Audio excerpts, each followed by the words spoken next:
ఎలా ఉంది మన రాష్ట్రం? 10 సంవత్సరాలైంది మన రాష్ట్రం ఏర్పడి. అభివృద్ధి ఏమైనా జరిగిందా?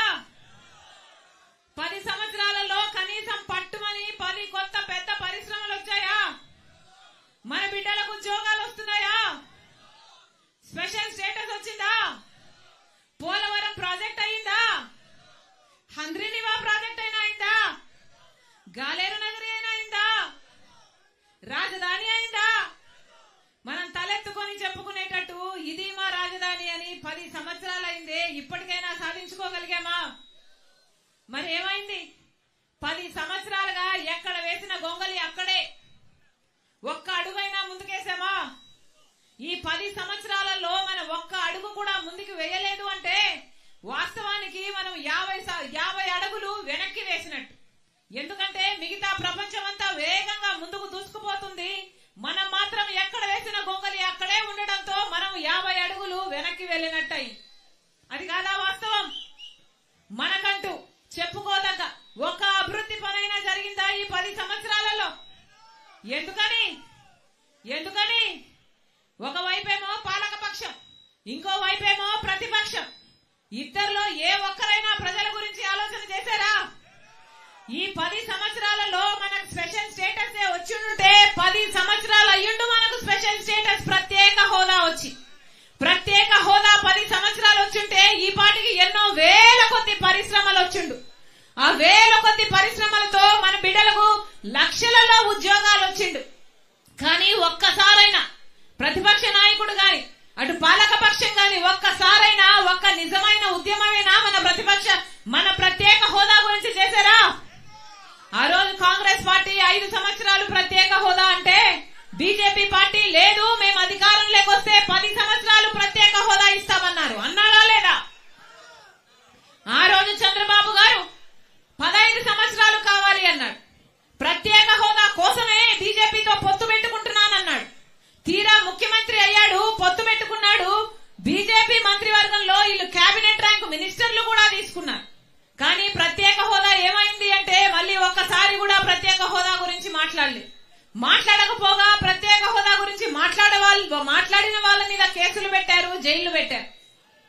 ఆ రోజు ప్రతిపక్ష నాయకుడు జగనన్న గారు, ప్రతిపక్ష నాయకుడిగా ఆ రోజు జగనన్న గారు నిరాహార దీక్షలు చేశారు. ఎంతగానో కొట్లాడాడు ప్రత్యేక హోదా ఏమైంది అని.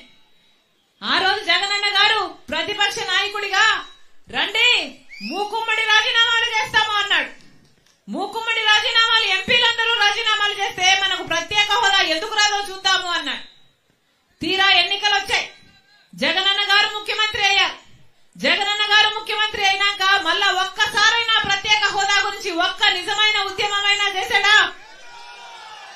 ఎందుకని స్వలాభం కోసము ప్రజలను మొత్తము తాకట్టు పెట్టారు. ఒకవైపు ప్రతిపక్ష నాయకుడైన చంద్రబాబు గారైనా ఇటు పాలక పక్షంలో జగనన్న గారైనా ఒక్కరు కూడా బీజేపీని ఎదిరించరు. ఈరోజు ఇద్దరు బీజేపీకి వంగి సలాములు చేస్తున్నారు. మొన్న చంద్రబాబు గారు వెళ్లారు, ఆయన వంగి సలాములు చేశాడు, ఆయన సాష్టాంగపడ్డాడు. నిన్న మళ్ళీ జగనన్న గారు వెళ్లారు, ఆయనైనా ఏమైనా చేస్తారా అంటే ఆయన ఏం చేశాడు? ఒక పేపర్ ముక్క పెట్టొచ్చారు. ఓ పేపర్ ముక్కతో మనకు ప్రత్యేక హోదా వచ్చేస్తుందా? 10 సంవత్సరాలుగా ఎన్ని పేపర్ ముక్కలు పెట్టారు సార్ అని అడుగుతున్నాం. 10 సంవత్సరాలుగా పేపర్ ముక్కతోనే ప్రత్యేక హోదా వస్తే మరి ఇంతవరకు ఎందుకు రాలేదు? మరి పేపర్ ముక్కతోనే మీకు హోదా తెచ్చే దమ్ము ధైర్యము ఉంటే ఈ పాటికి ఎప్పుడో వచ్చేసి ఉండాలి కదా. మరది కాదు అని తెలిసినప్పుడు ఈ రోజుకైనా కూడా ఒక్క ధర్నా అయినా చేస్తున్నారా? ఒక్కసారైనా బీజేపీని నిలదీస్తున్నారా? మీరు పులి సింహము అంటారు కదా, మరి బీజేపీని ఎందుకు ఎదిరించలేదు? ఏది విప్పండి బీజేపీ మీద పంచా, ఏది ఎదిరించండి బీజేపీని. ఒక్కసారైనా ప్రత్యేక హోదా గురించి మాట్లాడలేదు. మొత్తం ప్రత్యేక హోదా అన్న అంశాన్ని తుడిచేసినట్టు చేసేశారు. పోనీ ప్రత్యేక హోదా రాలేదు, పోనీ పోలవరం ప్రాజెక్ట్ అయినా వస్తే 20 లక్షల ఎకరాలకు నీళ్లు వచ్చేవి. పోనీ అదైనా వచ్చిందా అంటే అది రాలేదు. పోనీ రాజధాని వచ్చిందా అంటే అది రాలేదు. చంద్రబాబు గారేమో రాజధాని విజయవాడ అంటారు, అమరావతి అంటారు, సింగపూర్ ను చూపిస్తారు. 3D గ్రాఫిక్స్ లో మొత్తం అంతా అయిపోయినట్టే చూపించారు. కానీ 5 సంవత్సరాలలో ఆయన కట్టలేదు రాజధాని. తీరా జగనన్న గారు ముఖ్యమంత్రి అయ్యారు. ఈయనకు ఒకటి సరిపోలేదు, 3 రాజధానులు అన్నారు. 3 రాజధానులు అన్నారు. మొత్తం కన్ఫ్యూజ్ రాజధాని కూడా లేదు. మనము తలెత్తుకొని ఈ రోజు ఇదిగో మా రాజధాని అని చెప్పుకునేటట్టు ఒక్క ప్రాంతమైనా ఉందా? మనకు లేదు అంటే ఈ పాపం ఎవరిది?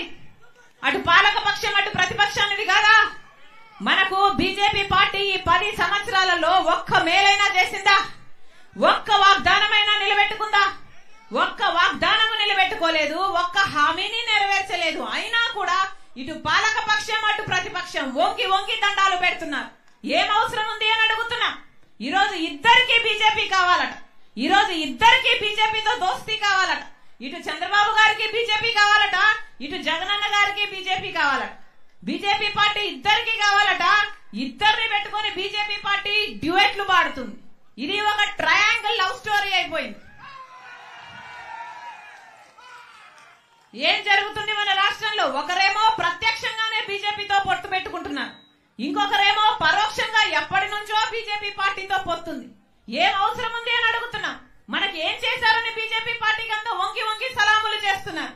ఈ రోజు మన రాష్ట్రంలో ఒక్క సీటు కూడా బీజేపీ పార్టీ గెలవలేదు.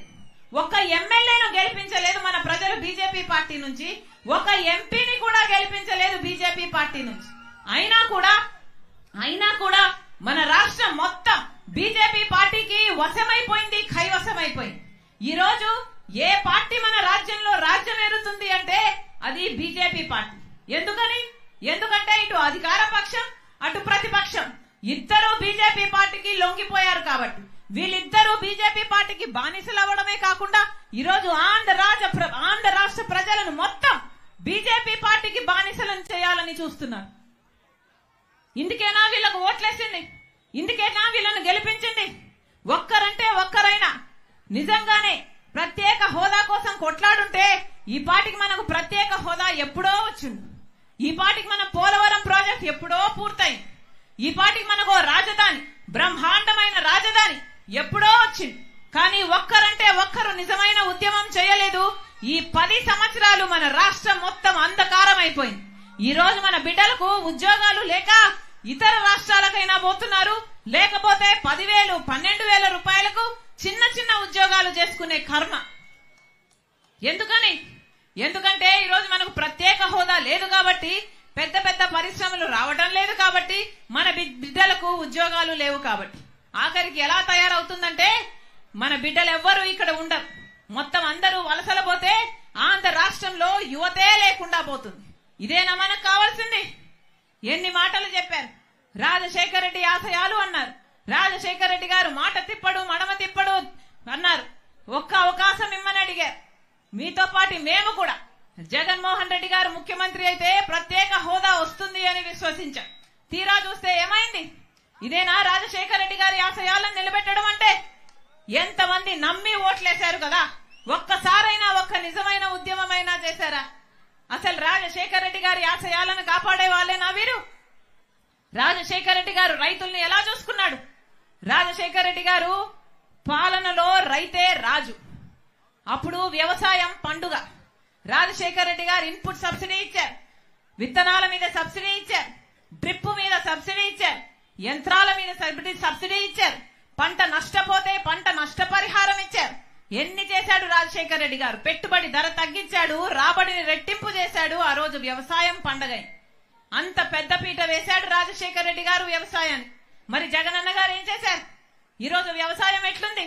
కనీసం పంట నష్టపోతే పంట నష్టపరిహారమైనా ఇస్తున్నారా? గిట్టుబాటు ధరైనా ఉందా? ఈ రోజు రైతుకు ఏమైనా మిగులుతుందా?